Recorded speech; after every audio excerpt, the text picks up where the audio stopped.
हजरत इमाम मेहदी की हकीकत, निशानियां, झूठे दावेदार और आखिरी दौर। मुअज़्ज़िज़ नाज़रीन, आज हम बात करेंगे उस शख्सियत पर जिसका इंतजार सदियों से हो रहा है। एक ऐसी शख्सियत जिसका नाम लेने से उम्मीद भी जागती है और फितना भी पैदा होता है।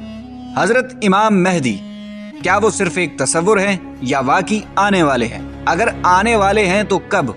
उनकी निशानियां क्या है? और फिर सवाल ये भी कि इतने लोगों ने झूठे दावे क्यों किए?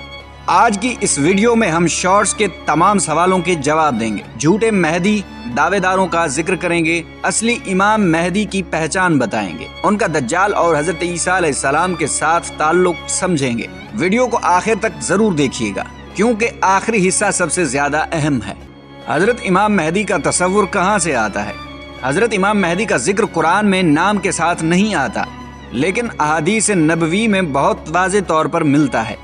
रसूलुल्लाह सल्लल्लाहु अलैहि वसल्लम ने फरमाया कि अगर दुनिया का सिर्फ एक दिन भी बाकी रह जाए, अल्लाह उस दिन को इतना लंबा कर देगा कि मेरी नस्ल से एक शख्स उठे जो दुनिया को इंसाफ से भर देगा जैसे पहले जुल्म से भरी होगी।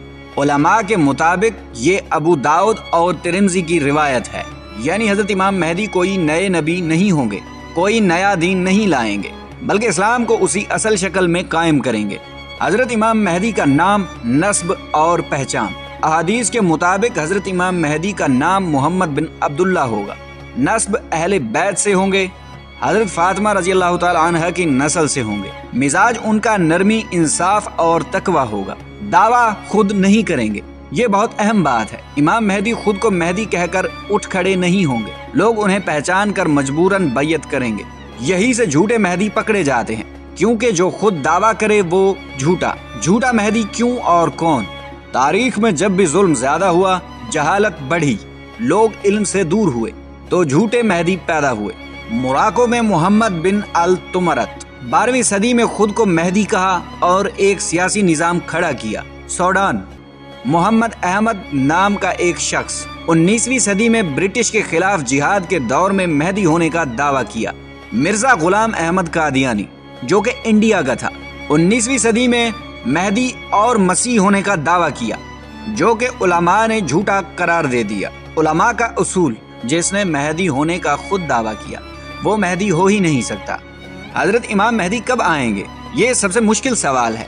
किसी सही हदीस में तारीख नहीं है, लेकिन कुछ अलामतें बताई गई हैं। जुल्म का आम होना, सूद और झूठ का आम बन जाना, अरब में फितना, इराक, शाम, हिजाज में बेचैनी, लोगों का मेहदी के इंतजार में गुमराह हो जाना। उलमा कहते हैं कि हजरत इमाम मेहदी उस वक्त आएंगे जब कोई भी उनका इंतजार सही तरीके से नहीं कर रहा होगा, जिसकी झलक आज के दौर में देखी जा सकती है।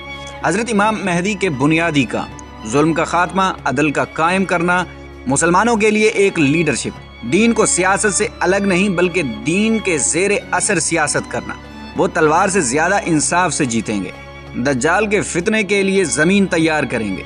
हजरत ईसा अलैहिस्सलाम और हजरत इमाम मेहदी, हदीस के मुताबिक हजरत ईसा अलैहिस्सलाम आसमान से उतरेंगे, नमाज का वक्त होगा, इमाम मेहदी इमामत की पेशकश करेंगे, हजरत ईसा अलैहिस्सलाम पीछे नमाज अदा करेंगे। इसका मतलब इमाम मेहदी कोई नबी नहीं बल्कि उम्मती रहनुमा हैं। दज्जाल को कत्ल हजरत ईसा अलैहिस्सलाम करेंगे, ना कि हजरत इमाम मेहदी। हजरत इमाम मेहदी का आखिरी दौर, उलमा के इख्तलाफी अकवाल हैं। कुछ कहते हैं कि वो कुछ साल हुक्मरानी के बाद वफात पाएंगे, कुछ कहते हैं कि उनका जिक्र सिर्फ दज्जाल के फितने तक है, लेकिन ये यकीन है कि वो दुनिया पर हमेशा नहीं रहेंगे, वो भी इंसान होंगे, उनका काम मुकम्मल होगा। आखिरी पैगाम।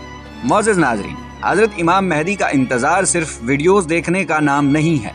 असल इंतजार ये है कि हम झूठे दावेदारों से बचें, इल्म को जज्बात पर तरजीह दें, अपना ईमान मजबूत करें, क्योंकि जब हक आता है तो हर शख्स उसे पहचान नहीं पाता। अगर आप अपने ईमान की हिफाजत करना चाहते हैं और कुफार और फितनों की साजिशों को समझना चाहते हैं तो हमारी लॉन्ग वीडियो सीरीज जरूर देखें। ये वीडियो आपको कैसी लगी कमेंट्स में जरूर बताएं और अपना ख्याल रखें। मिलते हैं अगले टॉपिक पर।